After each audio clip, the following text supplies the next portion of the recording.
کہہ رہا تھا کہ یہ تو ایک سوراخ ہے نا جو سوئی کے نکے سے بھی.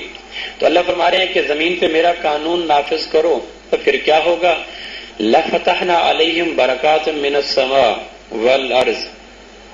تو زمین اور آسمان کی جتنی بھی برکتیں ہیں میں اللہ قرآن جیسے فارم پر جس کی اٹیسٹیشن امام الانبیاء صلی اللہ تعالی علیہ وسلم نے کی ہے کہ قرآن ایک سچی دستاویز ہے، تو میں قرآن میں تمہیں یہ وعدہ کر رہا ہوں، پکی بات ہے کہ بستیوں میں میرا قانون نافذ کرو. میں زمین آسمان کا ایک برکت کا کمرہ نہیں، ایک برکت کا چشمہ نہیں، ایک برکت کا خزانہ نہیں، پورے کے پورے زمین آسمان کی برکات کے تمام خزانے کھول دوں گا. شرط یہ ہے کہ میری زمین پہ میرا قانون نافذ کرو. تو پہلی چیز جو کسی معاشرے کو مثالی بناتی ہے نا وہ ہے اللہ کا قانون، اسلامی نظام حکومت، اسلامی نظام خلافت. جن لوگوں کو پتہ ہے نا کہ اسلامی نظام حکومت کی برکات کتنی ہے، پھر یہ لوگ ہر قسم کی قربانی دے جاتے ہیں، اسلامی نظام میں کمی بیشی نہیں کرتے. ہماری کم قسمتی ہے کہ ہم نے جب سے آنکھ کھولی ہے غیر کا نظام دیکھا ہے، ہم نے اسلامی نظام دیکھا نہیں. اس لیے ہمیں جس طرح نابالغ بچے کو بلوغت کے بعد کے واقعات کی سمجھ نہیں آ سکتی، اسی طرح کفر اور فرنگی نظام میں پلنے والی نسل کو اسلامی نظام حکومت کی برکات سمجھ نہیں آ سکتی. کھلی آنکھ جب سے اندھیرے ہی دیکھے، میری آنکھ نے تو لٹیرے ہی دیکھے. ہم نے تو دیکھا ہی کیا ہے، گپ اندھیر نگری میں آنکھیں کھولی جہاں بگاڑ ہی بگاڑ تھا.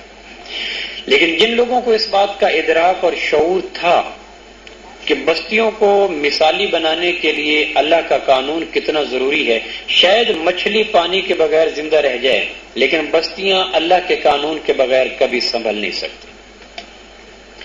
تو جن لوگوں کو پتا تھا وہ ہر قسم کی قربانی دے جاتے تھے. امام الانبیاء صلی اللہ علیہ وسلم کے پاس ایک عورت لائی گئی، بنو مخزوم قبیلے کی تھی، فاطمہ اس کا نام تھا. یہ بیچاری چوری کے جرم میں مرتکب ہو گئی تھی. آپ علیہ السلام فرمایا اللہ کا حکم ہے، اللہ کا قانون ہے، ہاتھ کاٹ دو. اب انسان کو رحم تو آتا ہے، تو صحابہ کو رحم ہے، جی معاف کر دو، کوئی صورت بناؤ. آپ فرمایا اللہ نے فرمایا ہے کہ میرے قانون کے نافذ کرنے میں اے میرے محبوب تمہیں کسی قسم کی نرمی کا سامنا نہیں کرنا چاہیے.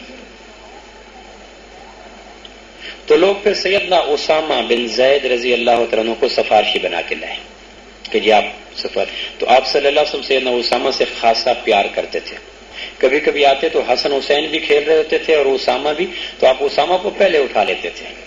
اتنا پیار تھا سیدنا اسامہ بن زید سے. تو وہ ان کو پکڑ کے لائے جی کہ آپ سفارش کریں. تو حضرت اسامہ آئے تو آپ نے دور سے دیکھا کہ اسامہ کی آنکھیں سفارشی نظر آ رہی تھی. سفارشی آدمی کا چہرہ کچھ اور طرح کا بولتا ہے. تو آپ نے دیکھتے ہی کہا کہ بیٹا پہلی قومیں اس لیے برباد ہوئی تھی کہ اللہ کے حکم کے معاملے میں سفارشیں قبول کرتی تھی. بیٹا اللہ کے حکم کے معاملے میں، نافذ کرنے کے معاملے میں، اللہ کے قانون کے معاملے میں سفارش نہ کرنا. پہلی قومیں امیروں کے متعلق لچک لے لیتی تھیں اور غریبوں کو پیس کے رکھ دیتی تھی. تم ایسا نہ کرنا، یہ کہہ کر فاطمہ کا ہاتھ کاٹ دیا گیا. پھر بعد میں خود رونے لگے. آپ صلی اللہ علیہ وسلم خود رو بھی رہے تھے کٹے ہوئے ہاتھ کو دیکھ کر. تو صحابہ نے کہا جی آپ کاٹتے ہی نہ. تو اب فرمایا کہ اگر نبی اللہ کا قانون زمین پہ نافذ نہ کرتا تو بعد میں کس سے توقع کی جا سکتی تھی. حضرت عمر رضی اللہ کے زمانے میں ایک قتل ہو گیا. صبح کی نماز کے بعد کسی نے بتلایا کہ ایک آدمی قتل ہو گیا.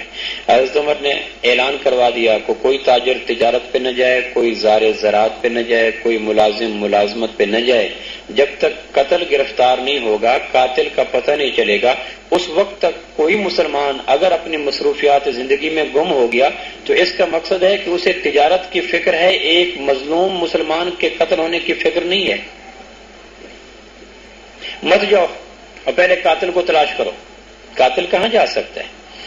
تو اشراق سے پہلے پہلے قاتل پیش ہو گیا چونکہ تجارتیں بند تھیں. اور پھر آپ فرما رہے تھے حضرت عمر کہ ایک اللہ کا حکم جب قتل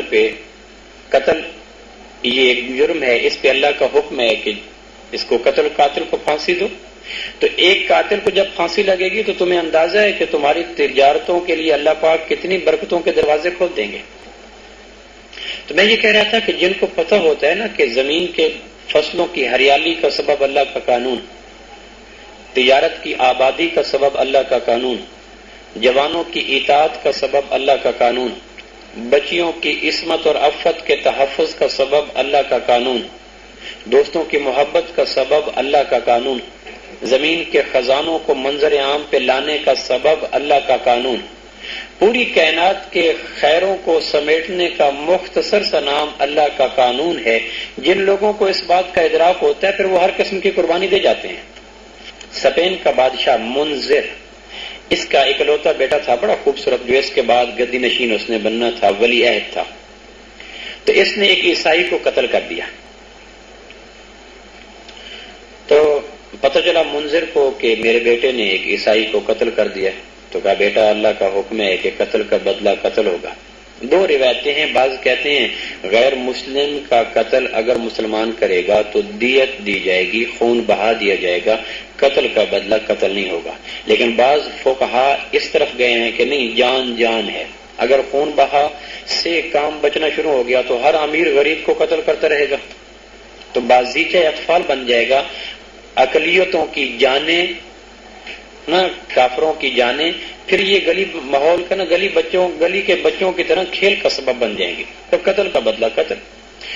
تو منذر نے کہا بیٹا تم نے تو زیادتی کی، تم نے قتل کیا ہے، اب اللہ کا قانون تیرے اوپر حرکت میں آئے گا۔ تو وزیروں کو پتہ چلا، وہ گئے عیسائی کے گھر، اس کی منت کی، اس کو سماجت کی، دیت دی، خون بہا دیا، پیسے دیے، راضی کر لیا۔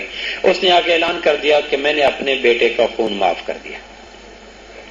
لو سارے وہ تقاضے پورے ہو گئے۔ اب اصولاً شرعاً فقہی اعتبار سے منذر کا بچہ جس نے قتل کیا تھا وہ بے گناہ ثابت ہو چکا تھا۔ لیکن میں یہ عرض کر رہا تھا نا کہ جن لوگوں کو پتہ ہو کہ اسلام کا نظام حکومت میں کتنی برکات ہیں، وہ پھر اس برکات کو حاصل کرنے کے لیے ہر قسم کی قربانیاں دے جاتے ہیں۔ اس نے پھر ایک رات بیٹے کو بلایا کہ بیٹا تو نے قتل کیا تھا؟ کہاں؟ کہ کتنے پیسے دے کے پھر بچا ہو گیا؟ اس نے کہا جتنا خون بہا ہوتا اتنا دے دیا۔ اس نے کہا بیٹا آج تو شادی والا لباس پہن۔ تو بچے نے بڑا اچھا لباس پہنا کہ ابا خوش ہو گئے کہ چلو شکر ہے بیٹا قتل کے بدلے قتل سے بچ گیا۔